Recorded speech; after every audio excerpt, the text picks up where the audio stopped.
अगर आप अपने बच्चों को बिहार के ऐतिहासिक धरोहर, सांस्कृतिक विरासत और बिहार में जितने भी कल्चर हैं, उस कल्चर से अगर बच्चों को युवा पीढ़ी अगर रूबरू होना चाहते हैं, तो आप पटना म्यूजियम बेली रोड के इस बिनाले प्रोग्राम में ज़रूर आएँ। बिहार नहीं, देश के इतिहास में पहली बार म्यूजियम को लेके बिनाले प्रोग्राम पटना म्यूजियम के द्वारा किया जाता है। ये इसका तीसरा प्रोग्राम है। पटना म्यूजियम इसी 7 अगस्त के दिन इसकी स्थापना हुई थी। अब ये तीसरी वर्षगांठ सालगिरह मनाने जा रही है बिनाले के रूप में।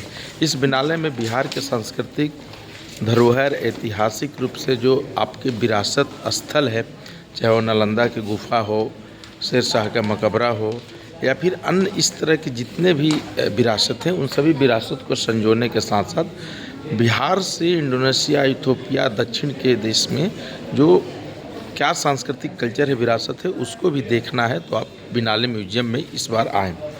आज 7 अगस्त से लेकर के 31 दिसंबर तक के पूरा कार्यक्रम चलेगा। आज के सांस्कृतिक कार्यक्रम में विदेश से आए कलाकारों के कई परफॉर्मेंस पेज हैं, जो बिनाले में सब कुछ शाम में सांस्कृतिक रंगारंग कार्यक्रम के तहत दिखलाया जा रहा है। आप मेरे पीछे देख रहे हैं, सब विदेश से कलाकार आए हैं, फोटोग्राफी वगैरह कर रहे हैं। ऐसे में आप बिहार आएंगे और बिहार में खासकर पटना में अगर हैं तो आप अपने बच्चों परिवार के साथ लाएं। कैसे रामायण पे अलग अलग देश आपके बारे में क्या सोचते हैं, रामायण कैसे बनाते हैं, कैसे लिखते हैं। पारसी में रामायण जो लिखा गया उसका भी यहाँ पे पर्शियन रामायण का अनुवाद है। इंडोनेशिया से रामायण की कॉपी आई है। तो पेरू है, थाईलैंड है, यहाँ से बहुत सारे कलाकृतियाँ आई हैं जो अब रामायण के हर परिदृश्य को प्रदर्शित करती हैं। तो आप ज़रूर आएँ म्यूजियम में, बाल बच्चों परिवार के साथ हैं और बिहार के ऐतिहासिक विरासत को आप जानें, पहचानें और यहाँ पर आकर के घूमें और सब कुछ देखें। आपको सांस्कृतिक विरासत से लेकर के जो बिहार का अंग प्रदेश का पेंटिंग्स हैं, मिथिला भोजपुरी में जो कुछ है, उस सब कुछ यहाँ आपको देखने को मिलेगा। तो आप बिनाले म्यूजियम में आएँ और आकर के यहाँ काफ़ी ज्ञान अर्जन करें। काफ़ी कुछ यहाँ पे नई नई चीज़ें जो देखने को मिलेगी। आप मेरे पीछे सब तस्वीर में देख रहे हैं। तो चूँकि हमारे कल्चर को विश्व के लोग न सिर्फ प्रदर्शित कर रहे हैं बल्कि उसके बारे में जानते हैं, बताते हैं, तो आप भी यहाँ पे आएँ, आकर के इसका अवलोकन करें। काफ़ी आपको अच्छा लगेगा और युवा पीढ़ी आएंगे तो अपने आने वाले भविष्य को भी बताएंगे, बिहार की विरासत को समझेंगे, समझाएंगे और बिहार की विरासत से दुनिया कैसे जुड़ती है ये भी आपको पता चलेगा। हमारे जो विभाग के सेक्रेटरी साहब हैं वो भी बता रहे हैं कि कितना महत्वपूर्ण कार्यक्रम है। ये अंजनी सिंह जो यहाँ के महानिदेशक हैं वो इस कार्यक्रम को करते हैं। आज इसका विधिवत उद्घाटन हुआ है।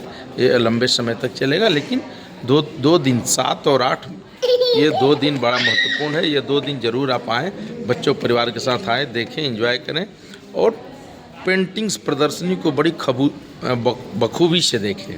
उससे आपको बहुत कुछ समझ में आएगा। तो नमस्कार, हमारे साथ है कला संस्कृति युवा विभाग के सेक्रेटरी साहब प्रणव सर।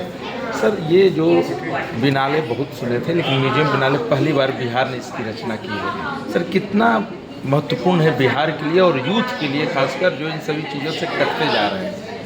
देखिए, अपनी सांस्कृतिक धरोहर और सांस्कृतिक विरासत को जानना मुझे लगता है कि सभी के लिए काफ़ी आवश्यक है। ये हमें गौरव प्रदान करता है और विशेष रूप से यदि बिहार की बात करें तो बिहार का काफ़ी गौरवशाली इतिहास रहा है, काफ़ी समृद्ध संस्कृति रही है। और जब हम लोग देखते हैं कि बिहार भारत की जो संस्कृति रही है वो विदेशों तक गई है और विदेशों के साथ काफ़ी बेहतर समन्वय है। आप देख सकते हैं कि जो यहाँ पर इस रूम में ICCR के माध्यम से ये जो गैलरी लगाई गई है, दीर्घा लगाई गई है, जिसमें जो प्रतिमाएं हैं, जो मूर्तियां हैं, सब शो करती हैं किस तरीके से हमारी संस्कृति बाहर के देशों में भी फैली हुई है।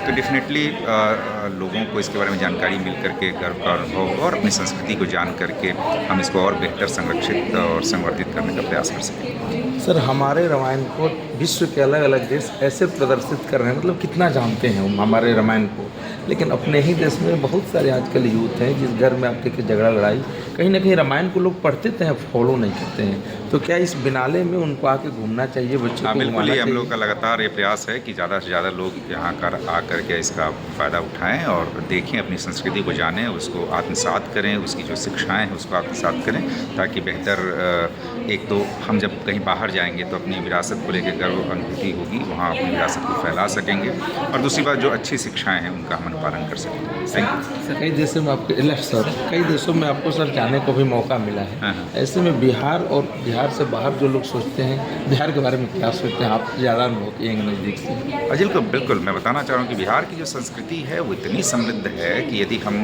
उसका प्रचार प्रसार करें। मैं बताऊँ, जापान में मधुबनी पेंटिंग पर एक म्यूज़ियम है, मिथिला म्यूज़ियम है, तो लोग वहाँ आकर्षित हैं। आप इंग्लैंड में जाएं तो इंग्लैंड में पूरी गैलरी है म्यूज़ियम, ब्रिटिश म्यूज़ियम में, जिसमें कि बिहार की कई कलाकृतियाँ रखी हुई हैं। तो डेफिनेटली लोग जो जान रहे हैं, जो समझ रहे हैं, वो बिहार की प्रभुता को, बिहार की अस्मिता को, बिहार के गौरव को जान रहे हैं। Thank you sir.